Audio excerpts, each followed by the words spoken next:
इस वीडियो में हम इम्परफेक्ट मार्केट की एक बड़ी मशहूर सब टाइप पढ़ेंगे।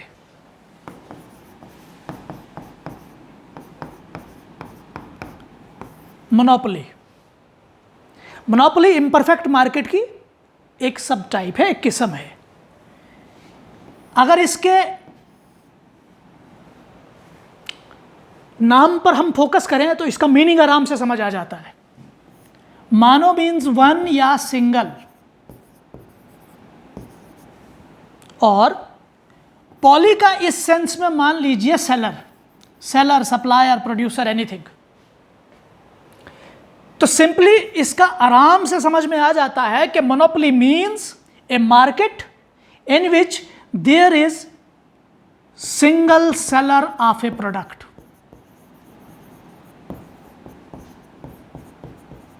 कोई एक प्रोडक्ट है, चाहे वो गुड की फॉर्म में हो या किसी सर्विस की फॉर्म में हो, उसका एक ही सेलर है पूरी एक मार्केट में, कोई दूसरा सेलर नहीं है।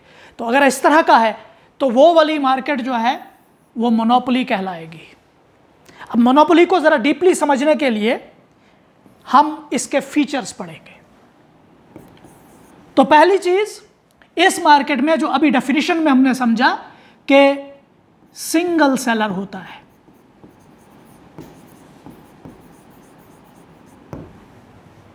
एक ही सेलर।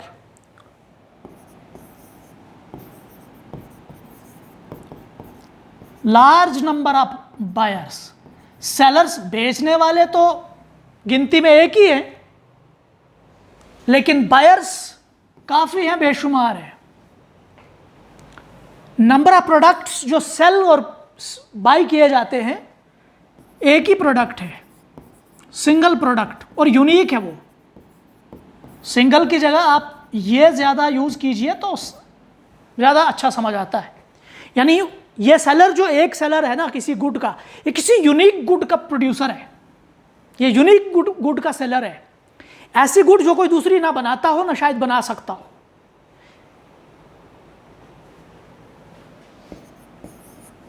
अगला फीचर इसका, इस मार्केट में ना बैरियर्स टू एंट्री हैं। यानी अगर किसी दूसरे को सोचना, विचार करना हो कि हम भी ये वाली यूनिक गुड प्रोड्यूस करें, तो इजी नहीं होगा मार्केट में जंप इन करना, डिफिकल्ट होगा। बैरियर्स इसमें लीगल बैरियर्स भी हो सकते हैं, सरकार की परमिशन होगी, परमिशन ही नहीं मिलती होगी। जैसे इंडिया में फॉर एग्जांपल रेलवेज है, तो रेलवे सर्विसेज की सेलिंग जो है इंडिया में सिर्फ और सिर्फ गवर्नमेंट ऑफ इंडिया करती है। उसका जो है वो मिनिस्ट्री ऑफ रेलवेज, सिर्फ ministry of railways, government of India उस सर्विस की सेलर है। किसी दूसरे को कोई दूसरा ट्रेन चला ही नहीं सकता है। ऐसा नहीं है कि पैसे नहीं है, इतने सारे के किसी की रेल चल पड़े। लेकिन मसला यह है कि कॉन्स्टिट्यूशनल जो है वो मैटर है, लीगल मैटर है कि सिर्फ और सिर्फ इसी डिपार्टमेंट को इजाज़त है ये ट्रेन चलाने की। तो आप समझ गए होंगे कि इंडिया में रेलवे एक बेस्ट एग्जांपल है मोनोपोली की। वो सर्विस सेल करते हैं, गुड सर्विस, गुड सेल नहीं करते। तो बैरियर्स टू एंट्री गवर्नमेंट के भी हो सकते हैं, कॉन्स्टिट्यूशनल भी हो सकते हैं, और उसके अलावा ज्योग्राफिकल बैरियर्स भी हो सकते हैं।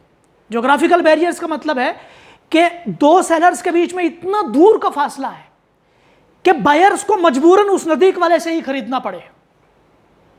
क्योंकि अगर वो दूर जाएंगे तो अगर अपने क्लोज बाई जो बायर सेलर है गुड का, तो मान लीजिए वो 100 रुपये में देता है, महंगा देता है, रियलाइज भी हो रहा है कि वो महंगा दे रहा है, और दिल्ली वाला जो है ना वो सस्ता देता है, वो 80 रुपये का देता है, 80 रुपीज़ का देता है।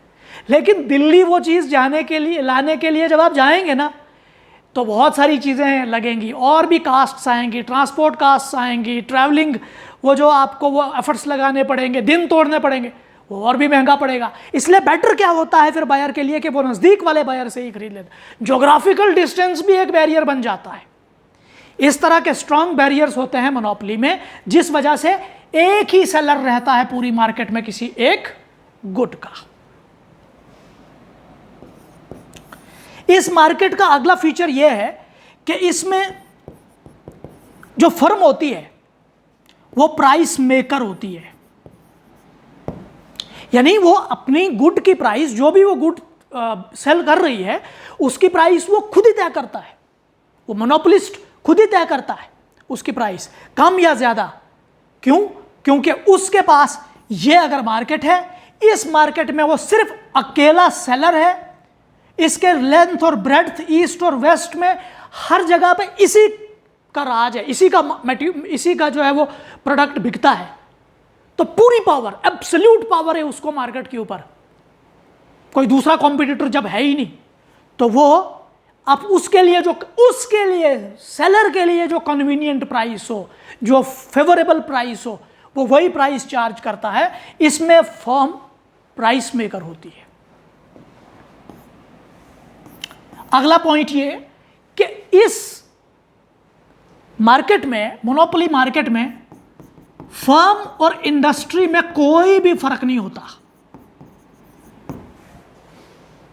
क्योंकि फर्म और इंडस्ट्री होती क्या है, फर्म काफी सारी मिलती है तो एक इंडस्ट्री बनती है, और इंडस्ट्री क्या है, बहुत सारी फर्म्स के ग्रुप को इंडस्ट्री कहते हैं। अब ये वो मार्केट है जिसमें फर्म भी एक ही है,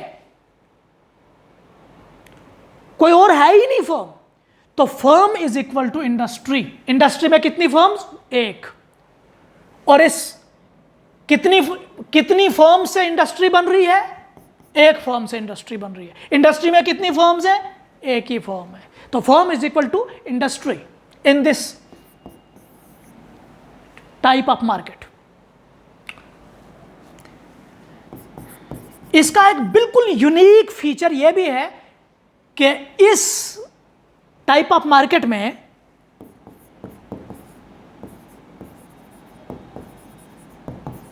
मोनोपोलिस्ट जो है, सेलर जो है, वो प्राइस डिस्क्रिमिनेट कर सकता है। प्राइस डिस्क्रिमिनेशन डिस्क्रिमिनेट करना हुआ भेदभाव करना, एक को प्राइस डिस्क्रिमिनेशन हुआ कि प्राइस में भेदभाव करना, किसी को सस्ता बेचना, किसी को महंगा बेचना, 3 कस्टमर आए, 3 को 3 डिफरेंट रेट्स लगाना, यह प्राइस डिस्क्रिमिनेशन है। और यह सिर्फ इसी मार्केट में पॉसिबल है, बाकी किसी मार्केट में पॉसिबल नहीं है।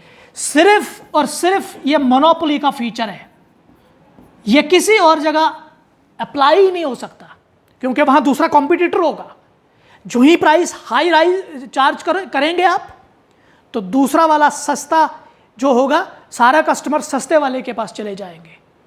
इसमें क्योंकि वो डर होता नहीं है, कंपटीशन जीरो होता है इसमें, इसलिए वो मोनोपोलिस्ट जैसे अगले वाला पे करने, बायर जितना पे कर सकता है उसकी एबिलिटी के हिसाब से वो भांप लेता है कि ये कोई पैसे वाला है, उससे ज़्यादा पैसे लगा देगा, उसको ज़्यादा पैसे चार्ज करेगा, और किसी जो नहीं पे करता हो उससे थोड़ा कम पे करेगा, या जैसे भी वो क्राइटेरिया फिक्स करे। सिंपली ये बात है कि इसमें प्राइस डिस्क्रिमिनेशन हो सकता है।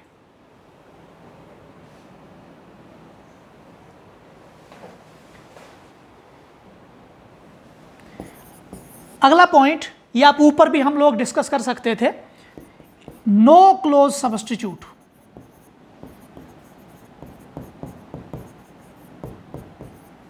इसका कोई, जो ये प्रोडक्ट प्रोड्यूस करता है या सेल करता है ये मोनोपोलिस्ट, इसका कोई सब्स्टिट्यूट, क्लोज कोई सब्स्टिट्यूट नहीं है। कोई दूर पार का सब्स्टिट्यूट हो तो पॉसिबल है, लेकिन क्लोज सब्स्टिट्यूट बिल्कुल नहीं है। क्लोज सब्स्टिट्यूट का मतलब है कि आपके पास जो है, अगर आल्टो नहीं है तो आपके पास सेंट्रो होगी, काम तो हो जाएगा। ये क्लोज सब्स्टिट्यूट्स हैं। और दूर के सब्स्टिट्यूट ये है कि आल्टो नहीं है तो फिर घोड़ा गाड़ी है, यक्का है,